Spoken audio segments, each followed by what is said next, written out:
Hi friends, నా పేరు ప్రభాకర్. మీరు చూస్తున్నారు పిఆర్ టెక్ తెలుగు. ఫ్రెండ్స్, ఈరోజు వీడియోలో నేను మీకు ఏంటంటే ఇందిరమ్మ ఇళ్ల గురించి ప్రభుత్వం అయితే ఒక ఎట్టకేలకు ఫైనల్ డెసిషన్ అయితే తీసుకుందని చెప్పుకోవాలి. అదేంటనేది ఈ వీడియోలో ఎక్స్ప్లెయిన్ చేస్తాను. దానికంటే ముందు ఫస్ట్ టైం మీరు మన ఛానల్ చూస్తున్నట్టయితే మన ఛానల్ని సబ్స్క్రైబ్ చేసుకోండి.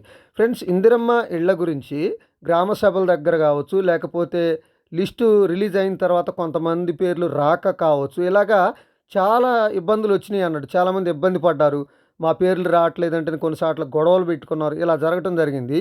సో వీటన్నిటిని బేస్ చేసుకొని ఇందిరమ్మ ఇళ్ళకి సంబంధించిన ఫైనల్ అంటే ఏం చేయాలి, అసలు ఎలాగా వీళ్ళని ఎన్ని విడతలుగా ఇవ్వాలి, ఎలాగా ఈ ఈ లిస్టులో ఉన్న వాళ్ళు ఎలాగా ఇళ్ళు ఇవ్వాలి వీళ్ళకని ఒక డెసిషన్ తీసుకోవడం జరిగింది. దాంట్లో భాగంగా చూసుకున్నట్టయితే సో దీంట్లో మనకి 3 విడతలుగా దీనికి చేయటం జరిగింది. ఇందిరమ్మ ఇళ్ళ కోసం వచ్చిన దరఖాస్తులను అధికారులు 3 కేటగిరీలుగా విభజించడం అయితే జరిగింది. లెవెల్ 1 దానికి సంబంధించిన 2 L1, L2, L3 తీసుకోవడం జరిగింది. సో దీంట్లో చూసుకున్నట్టయితే లెవెల్ 1లో చూసుకున్నట్టయితే ఈ వచ్చిన దరఖాస్తులల్లా సొంత స్థలం ఉండి ఇల్లు లేని వాళ్ళకి ఫస్ట్ ప్రిఫరెన్స్ ఇస్తారు. మొదటి లెవెల్లో ఫస్ట్ ప్రిఫరెన్స్ అయితే ఇవ్వడం జరుగుతుంది.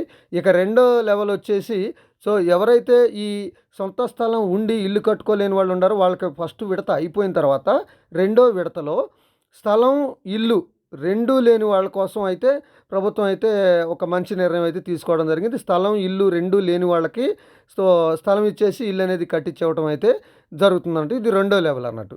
సో ఫ్రెండ్స్, ఇక మూడో లెవెల్ చూసుకున్నట్టయితే మనకి అద్దెకు ఉండేవాళ్ళు, రేకులింట్లో ఉండేవాళ్ళు, పెంకిటింట్లో ఉండేవాళ్ళు, ఇలాంటి వాళ్ళ కోసం మూడో విడత అయితే తీసుకురావడం జరిగింది. సో మూడో విడతలో ఇక ఎవరైతే రేకులు వేసుకొని ఉండారో, పెంకులు వేసుకొని ఉండారో వీళ్ళకే మూడో విడతలు అయితే ఇస్తారు. ఫస్ట్ విడతలో మాత్రం స్థలం ఉండి ఇల్లు లేని వాళ్ళకి ఇల్లు ఇస్తారు. రెండవ విడతలో ఆ స్థలం, ఇల్లు లేని వాళ్ళు ఎవరైతే ఉన్నారో వాళ్ళకి ఇస్తారు. మూడో విడతలో ఈ రేకులు, పెంకుటిళ్ళు వేసుకొని ఉండే వాళ్ళకైతే ఇస్తారు. ఇది ఒక మంచి నిర్ణయం అనే చెప్పుకోవచ్చు. సో ఈ నిర్ణయానికి, ప్రభుత్వం తీసుకున్న ఈ నిర్ణయానికి మీ కామెంట్స్, సో మీరు ఏమనుకుంటున్నారనేది కామెంట్స్ రూపంలో అయితే తెలియజేయండి.